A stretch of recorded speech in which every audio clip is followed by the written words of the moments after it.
Welcome to the Tax Sale Podcast, where tax sale investing is made easy. My name is Casey Denman. I'm a tax sale veteran.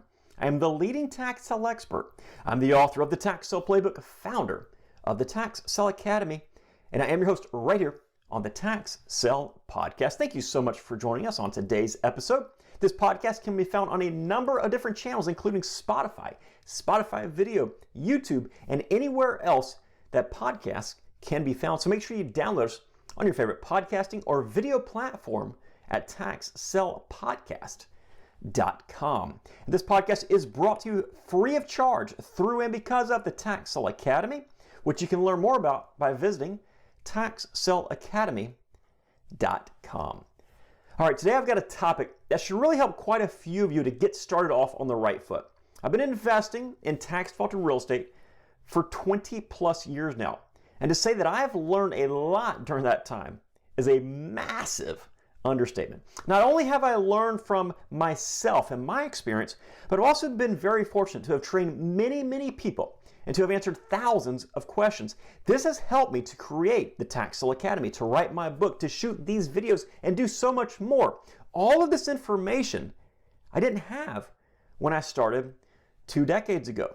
So as I look back into my career, there are really 3 major lessons that I've learned since I started and wish I would have known about back then. So today I want to discuss those 3 lessons and exactly how I would have implemented them. Now, I do want to add a little caveat here. This is not a how-to type business. It's not a step 1, 2, and 3, but instead, it's essentially 3 things I wish I would have done differently. Let's get started. Number 1, I wish I would have expanded much faster. I always share this story, but when I first started in this business, I started in my home county. I started in the area that I grew up in, the area that I lived in. And I cherry-picked the best properties for my specific objectives. And if I'm humble about it, I did pretty darn well with those properties and with that strategy.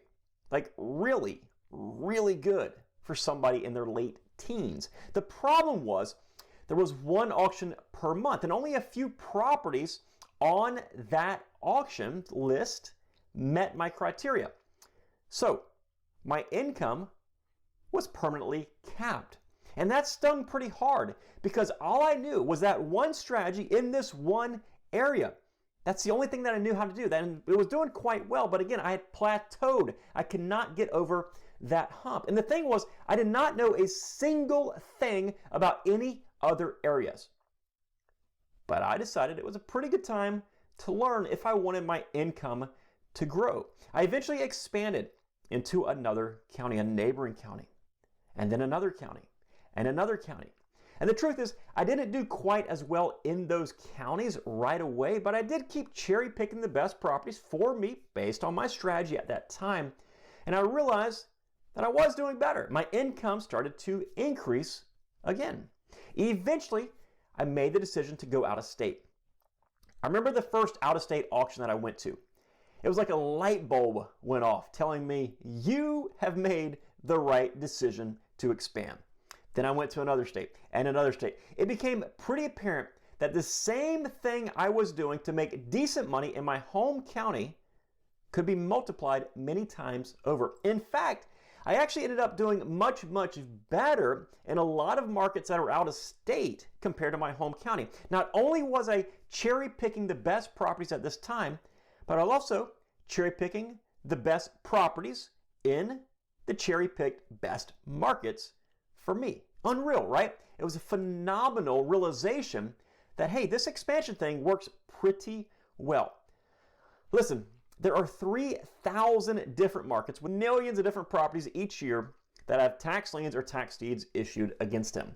If the market that you are in is not working or you are capped, expand. For so long, I was focused on investing in just one market, the market that I was familiar with. But why was I familiar with it?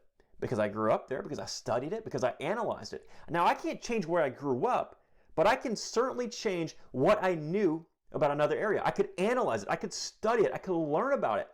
I'd handcuffed myself to one market for so long simply because I didn't want to take the time to learn about any other markets.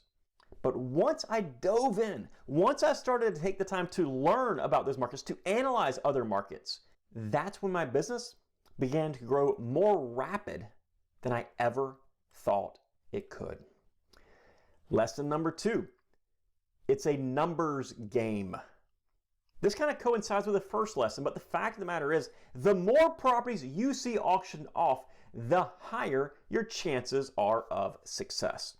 Far too many people, including myself when I was starting out, expect to win a large percentage of the properties that they are interested in. So they'll research a few properties, and then they'll be disappointed when they are not able to purchase anything. That is usually when I hear negative comments about this business. It wasn't until I expanded out of state until I began to realize this. And even though I had expanded to multiple markets, it still never really dawned on me until one month when I attended something like an auction every single day during the week. And I promise you, my income went up dramatically. I would drive from one auction to the next. You know, typically most people will attend an auction, maybe 2 auctions a month, with say 30 properties at each one of these auctions. That's around 700, 720 properties every year that they see auction off. Now, if you go to an auction every single day of the week, Monday through Friday, using that same 30 properties per auction figure, you're going to see close to 8,000 properties get auctioned off. That's a 10 times difference.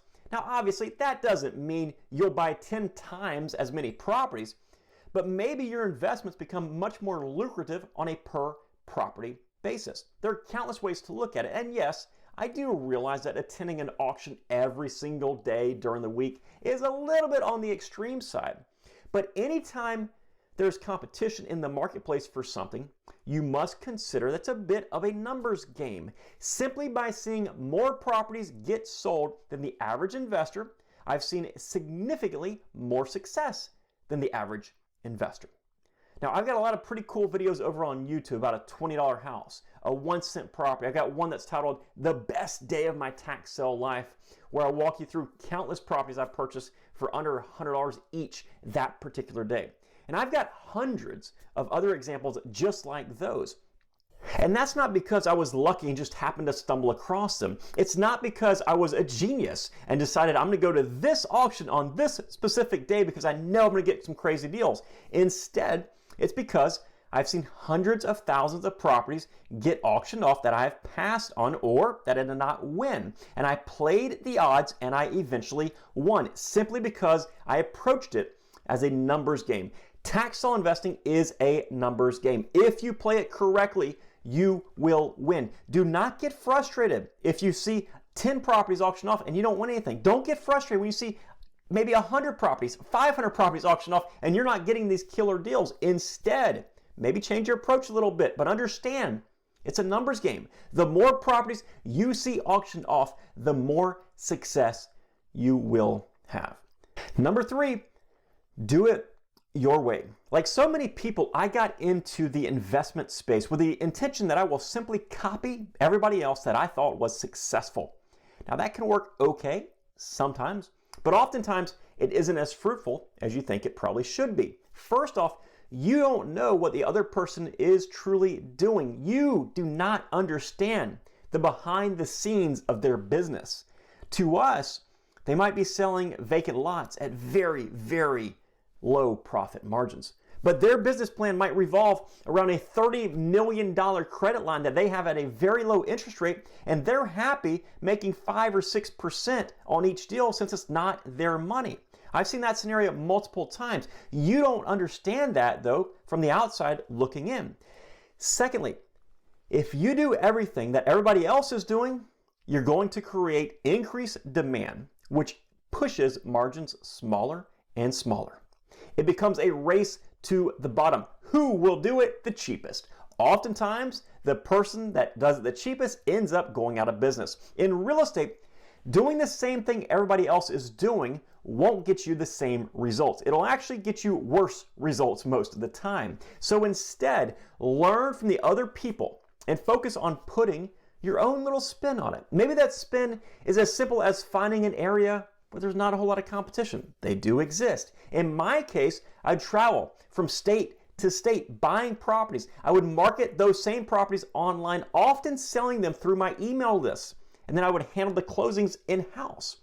While it's still not overly popular, many years ago, something like that was completely unheard of when I first started doing it. I took real estate, combined it with internet marketing, and then suddenly I was moving more properties than I thought possible. And I did it with relative ease. Now, I'm not saying that's what you must or even should do, but that's what worked for me. Now, don't go so crazy with it that it doesn't make sense. Buying a dilapidated lighthouse might not be the best idea in the world, no matter how intriguing it seems. So prove your concept. Once it works, start to double down and then take advantage of it as much as you possibly can. Find your own niche. And the moment you find one that's profitable, leverage it as much as you possibly can for as long as you can, while also looking at alternatives that you can move towards in the future.